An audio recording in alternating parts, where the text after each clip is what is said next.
नमस्कार मित्रांनो, all in one P our YouTube चॅनलमध्ये आपले स्वागत आहे।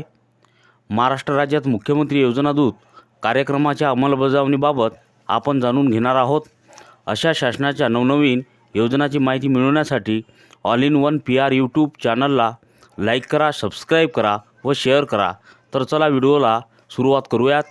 तर मित्रांनो, दिनांक 7 जुलै 2024ला हा जी.आर. प्रसिद्ध झालेला आहे। महाराष्ट्र राज्यात मुख्यमंत्री योजना दूत कार्यक्रमाच्या अंमलबजावणीबाबत हा जी.आर. प्रसिद्ध करण्यात आलेला आहे। या जी.आर. विषयी आपण इथे सखोल माहिती घेणार आहोत। या जी.आर.मध्ये 9 जुलै 2024 रोजीच्या शासन निर्णयानुसार मान्यता देण्यात आलेली आहे। मान्यतेत 50,000 योजना दूत नेमण्यास मान्यता देण्यात आलेली आहे। योजना दूत कार्यक्रमाच्या अंमलबजावणीबाबतची जबाबदारी माहिती व जनसंपर्क संचालनालय यांच्यावर सोपवण्यात आली आहे। सदर शासन निर्णयात स्पष्ट केल्याप्रमाणे योजना दूताचे मानधन कौशल्य, रोजगार, उद्योजकता व नाविन्यता विभागाकडून देण्यात येणार आहे। तसेच योजना दूतांच्या निवडीचे निकष, अटी, शर्ती तयार करण्याबाबतची कार्यवाही माहिती जनसंपर्क महासंचालनालयाकडून करण्यात येणार आहे। त्या अनुषंगाने मुख्यमंत्री योजना दूत कार्यक्रमाच्या अंमलबजावणीसाठी कार्यपद्धती विहित करण्याची बाब शासनाच्या विचाराधीन होती। हे आपल्याला 7 जुलै 2024च्या या आदेशामध्ये दिसत आहे। तर योजना दूत संपूर्ण महाराष्ट्रामध्ये हे नेमण्यात येणार आहे।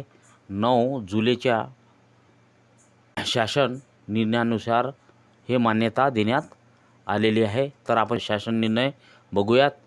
महाराष्ट्र शासनाच्या विविध योजनांची प्रचार प्रसिद्धी करणे व त्यांचा जास्तीत जास्त नागरिकांना लाभ मिळण्याच्या दृष्टीने त्यांना सहाय्य करण्यासाठी 50,000 योजना दूत निवडण्यासाठी सन 2024-2025 आर्थिक वर्षापासून मुख्यमंत्री योजना दूत कार्यक्रम सुरू करण्यास या शासन निर्णयान्वये मान्यता देण्यात येत आहे।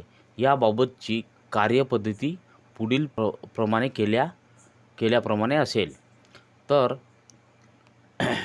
महाराष्ट्र शासनाच्या विविध योजनांची प्रचार प्रसिद्धी करणे व त्यांचा लाभ जास्तीत जास्त नागरिकांपर्यंत पोहोचविणे याकरिता मुख्यमंत्री योजना दूत थेट ग्रामस्तरापर्यंत नेमणे।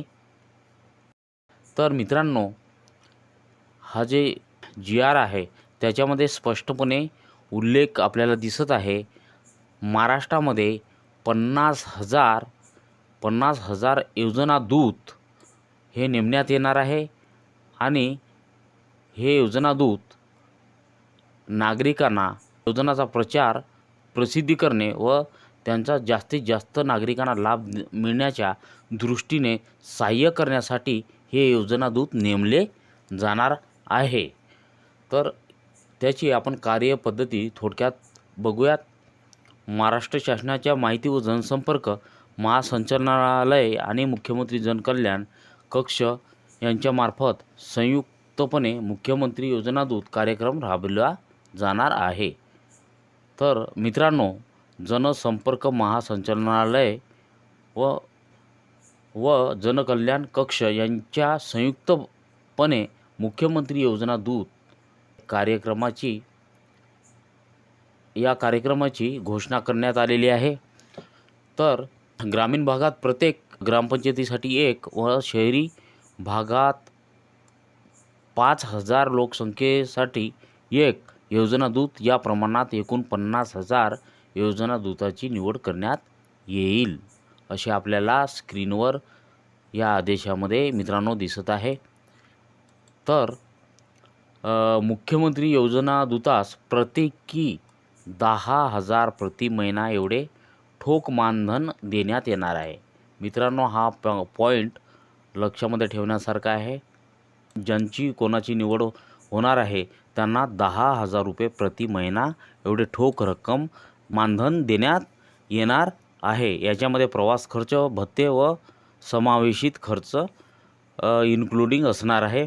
निवड झालेल्या मुख्यमंत्री योजना दूतासोबत 6 महिन्याचा करार केला जाईल व हा करार कोणत्याही परिस्थितीत वाढवण्यात येणार नाही. महत्त्वाचा मुद्दा म्हणजे हा आहे मित्रांनो,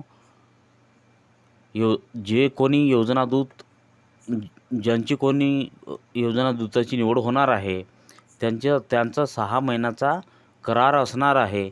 6 महिन्यानंतर हा करार कोणत्याही परिस्थितीमध्ये वाढवण्यात येणार नाही असे त्यांनी ठळकपणे इथे नमूद केलेल्या आपल्याला स्क्रीनवर पाहायला मिळत आहे. मुख्यमंत्री योजना दूतांच्या निवडीसाठी पात्रतेचे निकष. आता त्यांची पात्रता काय असणार आहे? वयोमर्यादा 18 ते 35. शैक्षणिक पात्रता कोणत्याही शाखेचा किमान पदवीधर असणे आवश्यक आहे. संगणक ज्ञान आवश्यक असणे. उमेदवाराकडे अद्ययावत मोबाईल असणे आवश्यक आहे.